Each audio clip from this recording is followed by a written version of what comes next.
देख लेते हैं, चलते हैं अपने आज के करंट अफेयर की तरफ। तो देख लेते हैं आज के करंट अफेयर में कौन कौन से इंपॉर्टेंट क्वेश्चन बने हुए हैं जो आप लोगों के लिए परीक्षा के माध्यम से बहुत ही महत्वपूर्ण साबित होंगे। तो देख लेते हैं आज का करंट अफेयर।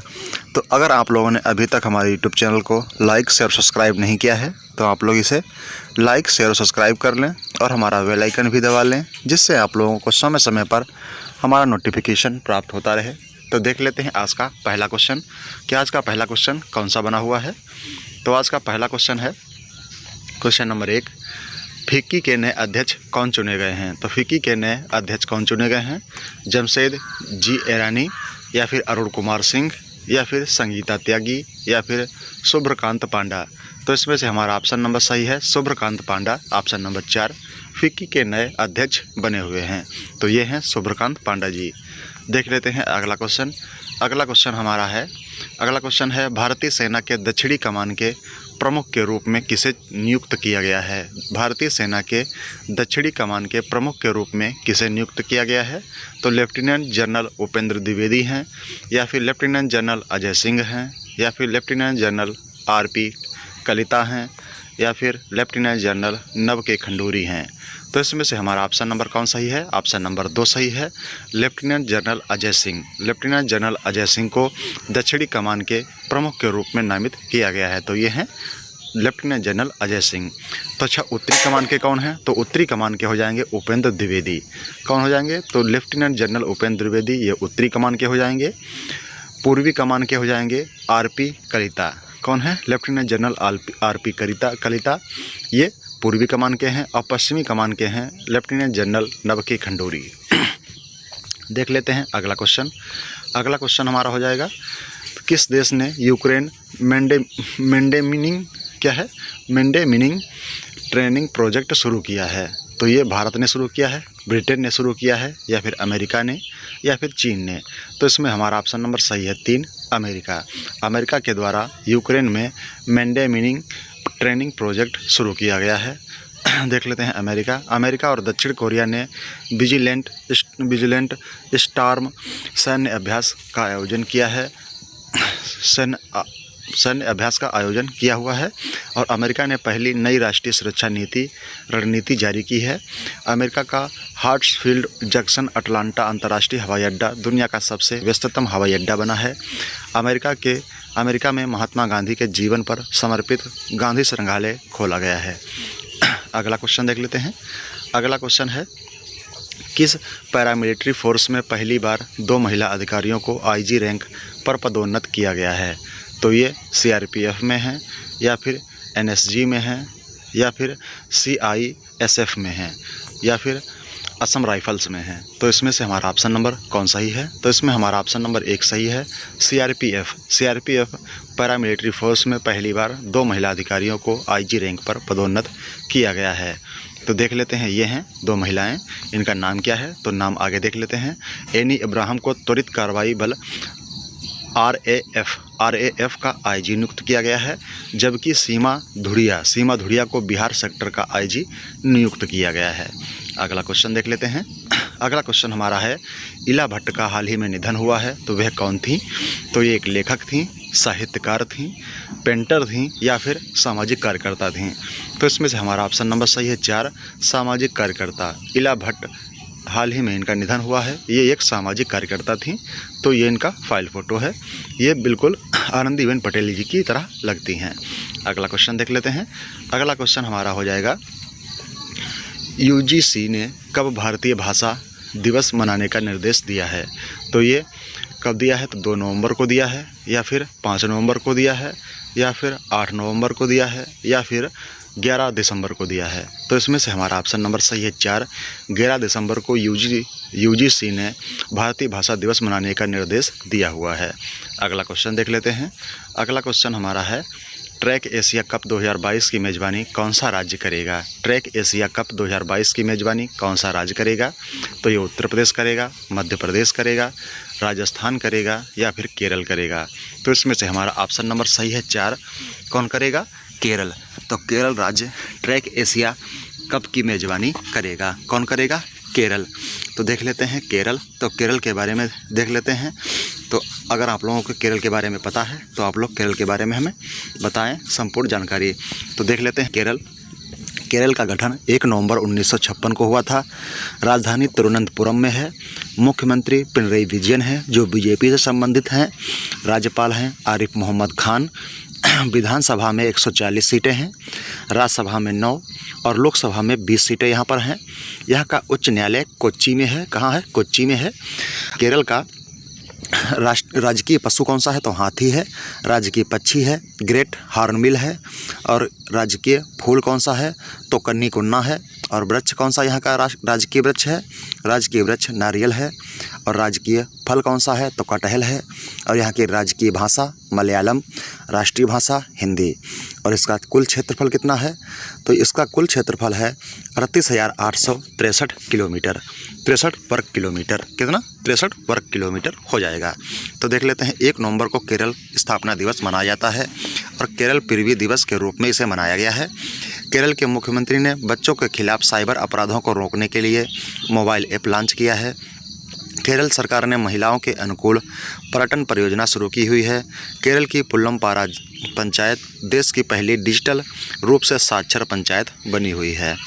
अगला क्वेश्चन देख लेते हैं। अगला क्वेश्चन हमारा हो जाएगा, किस राज्य में बच्चों के अनुकूल पुलिस थानों की घोषणा की गई है?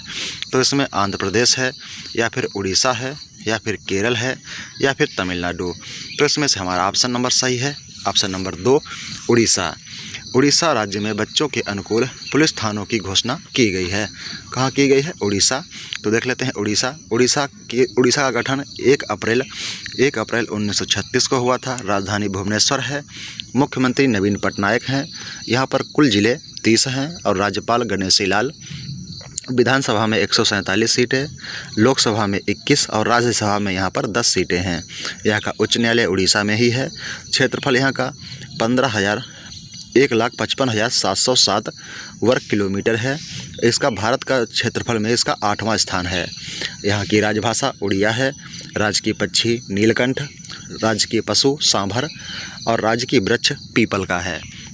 देख लेते हैं आपदाओं से निपटने के लिए उड़ीसा आपदा प्रबंधन योद्धा तैयार करेगा। उड़ीसा के मुख्यमंत्री ने किसानों के लिए पहला कृषि क्रेडिट पोर्टल सफल लॉन्च किया है। उड़ीसा सरकार ने संविदा भर्ती को समाप्त किया है। अश्विनी वैष्णव ने भुवनेश्वर में भारत के पहले एल्यूमिनियम फ्रेट रेक का उद्घाटन हाल ही में किया हुआ है। अगला क्वेश्चन देख लेते हैं। अगला क्वेश्चन हमारा है, global investors meet invest Karnataka 2022 का उद्घाटन हाल ही में किसने किया है? तो देख लेते हैं किसने किया है। तो देख लेते हैं ये अमित शाह के द्वारा किया गया है, राजनाथ सिंह के द्वारा किया गया है या फिर प्रधानमंत्री नरेंद्र मोदी जी के द्वारा किया गया है या फिर इनमें से कोई नहीं। तो इसमें से हमारा ऑप्शन नंबर कौन सही हो जाएगा ये आपको बताना है। तो आप देखें और बताएं। तो इसमें हमारा ऑप्शन नंबर सही है कौन सा? तो ऑप्शन नंबर इसमें हमारा सही है 3। किसके द्वारा? तो ये किया गया है प्रधानमंत्री नरेंद्र मोदी जी के द्वारा। कर्नाटक में इन्वेस्टर्स मीट इन्वेस्ट कर्नाटक का उद्घाटन हाल ही में किया गया है। तो देख लेते हैं यहाँ इसका गठन 1 नवंबर 1956 को हुआ था। राजधानी बेंगलुरु है। मुख्यमंत्री बसवराज बोम्मई जो बीजेपी से संबंधित हैं। राज्यपाल हैं थावरचंद गहलोत। विधानसभा में 75 सीटें और विधानसभा में यहाँ पर विधान परिषद में 75 सीटें, विधानसभा में 225 सीटें, राज्यसभा में 12 सीटें हैं और लोकसभा में 28 सीटें हैं। यहाँ पर कुल जिले 31 हो जाते हैं। तो देख लेते हैं बेंगलुरु की नम्मा मेट्रो रेल ने व्हाट्सएप पर QR टिकट सेवा शुरू की है। 1 नवंबर को कर्नाटक का स्थापना दिवस मनाया जाता है। राज्योत्सव दिवस के रूप में मनाया गया है। पुनीत राजकुमार को कर्नाटक रत्न पुरस्कार दिया गया है। कर्नाटक सरकार ने विधानसभा में कन्नड़ भाषा व्यापक विकास विधेयक 2022 पेश किया हुआ है। अगला क्वेश्चन देख लेते हैं। अगला क्वेश्चन हमारा है, किस राज्य के मुख्यमंत्री के द्वारा नागरिक जुड़ाव और संचार कार्यक्रम शुरू किया गया है? तो इसमें उड़ीसा के द्वारा शुरू किया गया है या फिर केरल के द्वारा या फिर मेघालय के द्वारा या फिर तमिलनाडु के द्वारा। तो इसमें हमारा शुरू ऑप्शन नंबर सही है मेघालय। मेघालय राज्य के मुख्यमंत्री के द्वारा नागरिक जुड़ाव और संचार कार्यक्रम शुरू किया गया है हाल ही में। किसके द्वारा? तो मेघालय। देख लेते हैं मेघालय के बारे में। तो मेघालय के बारे में देखेंगे तो मेघालय क्या है? तो मेघालय में स्थित मोमलू गुफा को पहली बार भू विरासत साइट के रूप में घोषित किया गया है। मेघा कायका महोत्सव मेघालय में हाल ही में आयोजित हुआ है या शुरू हुआ है। मेघालय में पहली बार मानसिक स्वास्थ्य और सामाजिक देखभाल नीति की घोषणा हुई है। डीपी बहला मेघालय के नए मुख्य सचिव बने हैं। बांस में रहने वाले चमगादड़ की नई प्रजाति मेघालय में मिली है। मेघालय की स्थापना 1 अप्रैल 1970 को हुई थी। राजधानी शिलांग है। कुल जिले यहाँ पर 11 हैं। मुख्यमंत्री कोनराड संगमा हैं और यहाँ के राज्यपाल हैं जिनको अतिरिक्त प्रभार मिला है BD मिश्रा। विधानसभा में 60 सीटें हैं। राज्यसभा में 1, लोकसभा में 2 सीटें हैं। यहाँ का कुल क्षेत्रफल है 22,429 वर्ग किलोमीटर। इसका भारत में 23वां स्थान है क्षेत्रफल में ना 23वां। अगला क्वेश्चन देख लेते हैं।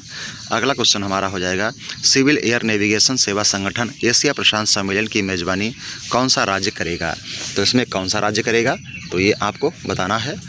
देखें और बताएं। तो इसमें गोवा करेगा या फिर कौन सा राज्य करेगा ये आप देखें और बताएं।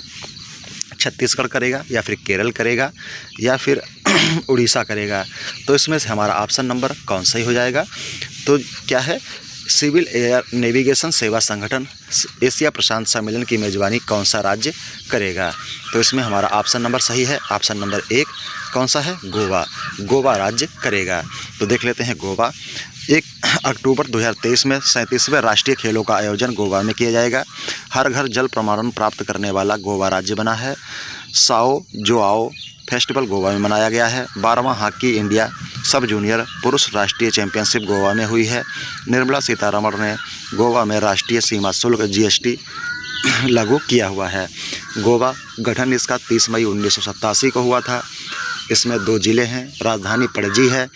मुख्यमंत्री प्रमोद सावंत जो BJP से हैं। राज्यपाल हैं PN श्रीधरन।